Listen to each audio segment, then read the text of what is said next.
Welcome to Mellows Well Budget. Today I'm going to be going over my March expense tracker from the last paycheck that I received on March 11th. And then my second my second paycheck for March is going to be March 25th. So the video of my cash stuffing will be up after this one, but I did want to show you how I break down all of my expenses and kind of categorize them into specific based on the envelopes, and I will explain what I mean in a second. So let's just go ahead and get started. So I purchased this binder by the Budget Mom, and I have shown you guys what this looks like. This is the Paycheck Budget Tracker. I just want to get a closer look so you can see. So what you would do here, let's start with the left-hand side, is when you get paid, you would put any income you receive at this top corner. This is overtime, bonuses, side hustle, anything like that. Then you're going to list out all of your bills. And this is something you can create on a loose leaf, but I like this whole budget planner like workbook. So you're going to go ahead and put all your bills, the day that they're due, the budget, and then at the end, you can put what you actually spent. Below here is envelopes. So this is when I talk about my cash envelopes. This is cash that I have on hand and always is easily accessible. I like to see things physically, and I think that the envelope method helps me because I can actually see where the change is coming out when I have to when I have $50 versus $12 in a specific account. And that really helps me over having it in a bank account or in my bank account. So same concept. So you'll put budget and actual. Then coming to the top, you're going to put sinking funds. These are things that you are saving for short-term or long-term goals. As I've mentioned, I'm going on vacation, and my goal was to have $500 to spend for travel, any activities, excursions, things like that that I'll be doing while I'm over there, as well as any souvenirs or things I'd like to buy myself while I'm on vacation. So that was like $500. So I would put vacation to, let's say, Mexico, and I'm going to put the budget is $500, and I've been dividing that over the course of time since I knew I was going to book the trip. This is for extra debt. This is anything that's left over that you want to apply. This could be for student loans, any credit card payments, mortgage, anything like that. This is what this section is for. And then moving on to the bottom right hand side is extra savings. This is where I personally put all of my saving challenges and things that I'm personally trying to save up for.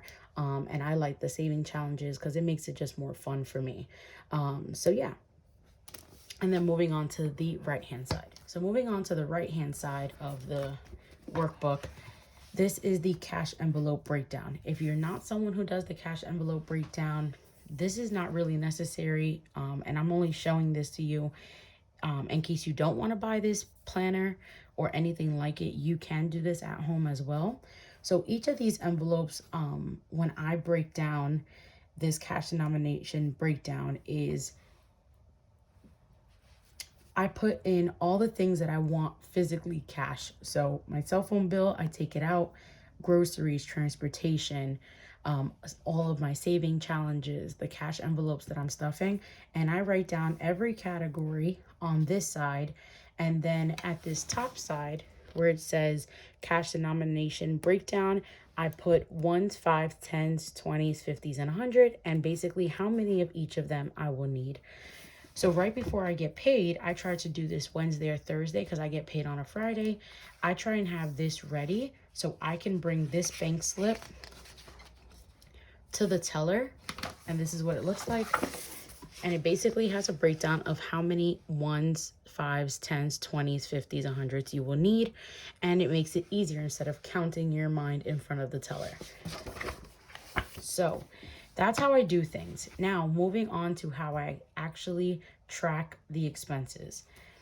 So using this was the tracker that I created.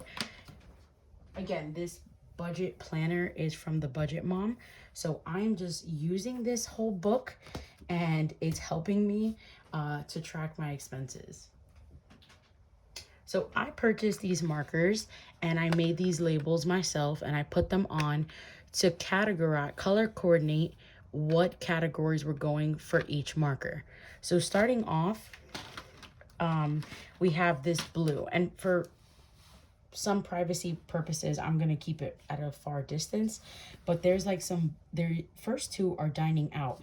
So what I would do is, for this specific pay period for March 11th, I said I'm only gonna spend $15. So let's get the calculator. And I definitely went way beyond my budget for dining out last pay period. And I can show you what I mean and how I know that. So what I did was I deposited 15. And the reason I wrote this number here is to track how much was in that envelope. So I put $15 and I spent $11 at Chipotle, which means that I have $4 in the ending balance to spend. Then later that day, I put $20 to also buy something out. So we're already negative 16. And basically what I did is I did that continuously for everything I spent my money on. And I would use this in cross-reference to what is taken out of my account. So I write everything down all the way. And there are some things that I have to use other categories to fill up that certain budget. So that way I do not go over for everything. So for example, gifts, I spent $30, but I only have $43 for gifts. But earlier that week, I spent $25 and I only had $18 left. But then I also spent $30. So now I had $12 negative. So I used money from the me envelope that I used to buy any purchases for things that I want. And I used $12 to supply this fund so that way I wasn't at a negative. So then we are equal. So I basically, that's what I do. I follow all of the color coordinated markers with the expenses, and that's how I'm able to know how much I'm spending. And then what I do is when I reference my bank account and any cash may be spent, I write it in my tracker, and then I basically put the money back to the bank envelope, which goes here.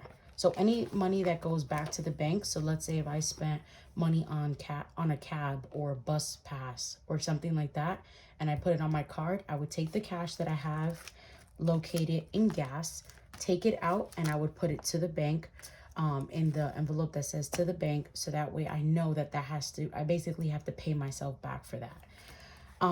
So I hope that I was pretty clear and as detailed as I can be without rambling too much.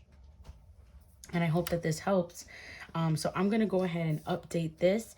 And so we are all set and ready for our second paycheck for March, and that we're ready to start the second quarter of the year off strong and on top of our budgeting goals. So I want to thank you all for tuning in. Be sure to subscribe, like this video, and give it subscribe, like, and leave a comment down below if you did enjoy this content and anything that you hope that I can do in the near future. Thank you so much, and God bless, guys.